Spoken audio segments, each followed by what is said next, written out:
Very good morning, children. Yesterday we were discussing about the characteristics of vertebrates and how many groups they are divided. So now they are divided into 5 groups. So you know that yesterday we completed fish, that is Pisces, amphibians, then reptiles, then birds or ales, and mammals. So now we completed yesterday fish and amphibians. So fish characters, if we see, they live in water, then they have fins and tails. So fins and tail will help for swimming. They are going to lay eggs, reproduce by laying eggs, then external fertilization we observe, and they are going to reproduce by laying eggs, and they are going to respire with the help of gills. So branchial respiration we are going to observe in the fish. Then they are said to be parkilothermic animals, means they cannot maintain body temperature constant. So cold-blooded animals, they are also called as cold-blooded animals. So all kind of fish are examples of Pisces or fish. So coming to the amphibians, so amphibians are first vertebrates which are modified to live on land and in water. So first the primitive forms, the embryos of the amphibians, they live in water, later they move to the land. So that is the reason. So they can live on land and in water. So they are called as amphibians. So the skin of these animals will be very much smooth, slimy. Is clear to you? And we can observe limbs also in them, and they have lungs for respiration, even skin also. So when the frogs are in water, they are going to respire through the lungs, and when they are present on the land, moist so these amphibians, they can respire with the help of lungs when they are in water, and they are going to respire through the skin also when they are on land. So skin is the major respiratory organ in them. So that type of respiration we call it as cutaneous respiration, and through lungs it is called as pulmonary respiration. So they are also going to reproduce by laying eggs. External fertilization we are going to observe in them. Then they are said to be oviparous. So what does it mean, oviparous? They are going to reproduce by laying eggs. And heart, important character. So heart is divided into 3 chambered in amphibians. In fish, 2 chambered, auricle and ventricle. Whereas in amphibians, 2 auricles and 1 ventricle we observe. So all kind of amphibians like frogs are examples for this class, and they, to avoid adverse conditions, they are going to aestivate, that is summer sleep, and hibernate, that is winter sleep.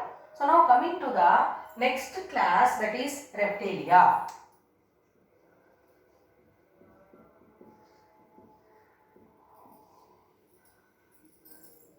The third group which we observe in vertebrata is said to be reptilia.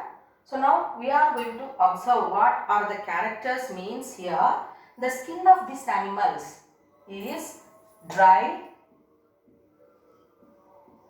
skin we observe, and scales, scaly body. So if you observe what is that, snakes. So we observe the body of snake having scales like this. Is it not, children? So have you observed like this? So these are said to be scales which are present. So dry skin and scales are the characters, important character of these reptiles, and how they are going to respire means with the help of lungs. So used for respiration. So lungs are the respiratory organs. We call it as pulmonary respiration. Then they are also cold-blooded animals. Cold-blooded animals. So what is the other term I said? They are said to be poikilothermic animals. Means they cannot maintain body temperature constant. So these reptiles are also going to reproduce by laying eggs. Even we are observing internal fertilization, and the heart is divided in almost of all reptiles into 3 chambers. Heart is divided into 3 chambers. So what are the chambers of heart we call? Yesterday only we learned auricles and ventricles. So in almost of all reptiles we observe 2 auricles and 1 ventricle. But in a crocodile, what we are observing, what is the speciality evolution wise? If we observe, the heart is said to be 4 chambered. Crocodiles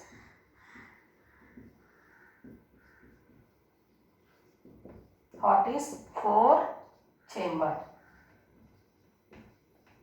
means 2 auricles and 2 ventricles. So here what you have to understand means, in reptilia class, the heart, how it is means incompletely divided 4 chambered heart. You have to remember, incompletely divided 4 chambered heart.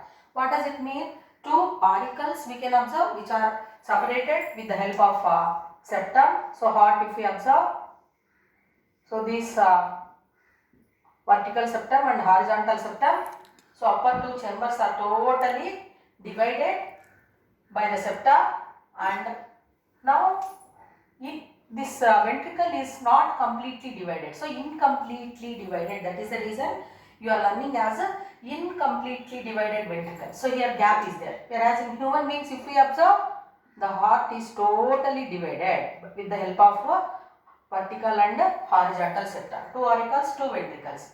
Whereas here in reptiles, it is said to be incompletely divided ventricle. Whereas in crocodiles, so they are at highest level in that class of evolution. If we observe, in crocodiles we are going to observe 4 chambered heart. Is it clear to you? So examples of this class, all kind of snakes, then lizards. You know that lizards, wall lizards are there. We observe in our house. In Telugu we call them as balli, no? So that one, and garden lizards, then crocodiles, alligators, all these will come under reptilia. So what are the common characters we are observing in group of reptilia? The skin will be dry and scaly body, so it will help in crawling and protecting in adverse conditions. Then lungs are the respiratory organs, and these are also cold-blooded animals, pykilothermic animals. They are going to reproduce by laying eggs. Then heart is divided into 3 chambers. Means what? Most of the reptiles are having 3 chambered heart. Means what? Incompletely divided ventricle. Is it clear to you? So that's why 3 chambers, 1, 2, 3. Whereas in crocodiles, we observe 4 chambered heart. So these are the characteristics of reptilia. Now we'll move to the other group in vertebrata, that is apes, and we can commonly call them as birds. So I hope you observed many birds in your surroundings. So crows, hens, ducks, parrots, pigeons, etc. Even peacock, all these are birds. So what are the characters you are observing? The body is covered with feathers. Is it not, children? Feathers we are going to observe in the birds. All birds, if we observe, feathers we can see, and we are going to observe this claws also. So claws. So what for this claws are going to help? So if we see sharp claws are present, which help for holding things. okay, in the hind limbs. So feathers are covering the body, and claws are present.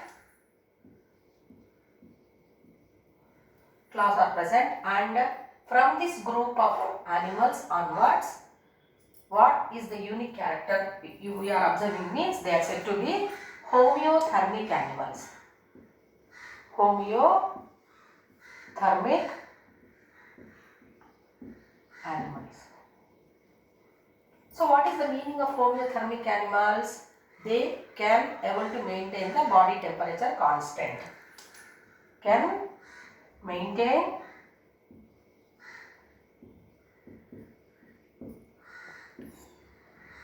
body temperature constant. So they are also called commonly as warm-blooded animals. Warm-blooded animals. Is it clear to you? Homeothermic and pykilothermic. You will be given questions. Give some examples of pykilothermic animals or homeothermic animals, or you will be asked like cold-blooded animals or warm-blooded animals like examples. So homeothermic means what? They can maintain the body temperature constant. So they are also called as warm-blooded animals or homeothermic animals. Then they are going to reproduce by laying eggs. So all the birds, they are going to reproduce by laying eggs.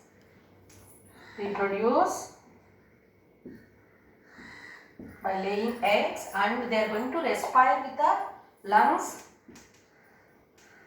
So respiration is going to be carried out with the help of lungs.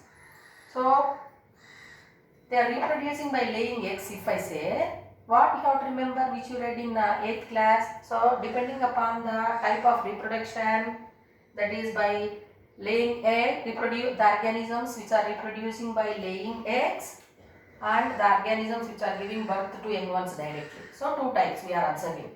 So if the organisms are reproducing by laying eggs, what do we call that group of organisms? They are called as oviparous. Oviparous animals. Is it clear to you? Then respiration is going to be carried out with the help of lungs. And heart, if we observe, it is completely divided, 4-chambered heart. Heart is totally divided into 4 chambers. 4-chambered heart we are going to observe. So heart is helping in pumping blood to the different parts as it is divided into 4 chambers, auricles and ventricles. Okay, and all birds are examples of aves. Till now we completed the 4 groups in vertebrata, that is fish, pisces, amphibians, reptiles and birds or aves. So common characters, you write what are the common characters we are observing in this group of organisms, and according to evolution, how many chambers are present in heart? So that is very important question. You please make a note of it and write the answer for that.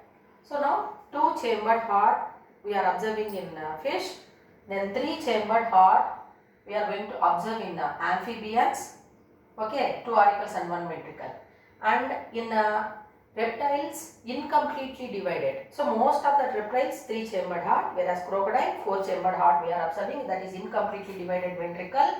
Then apes, if we take 4-chambered heart, we are going to observe. So please make a note of it, very important question for you. You will be given that in your exams also, and write the answer for that question.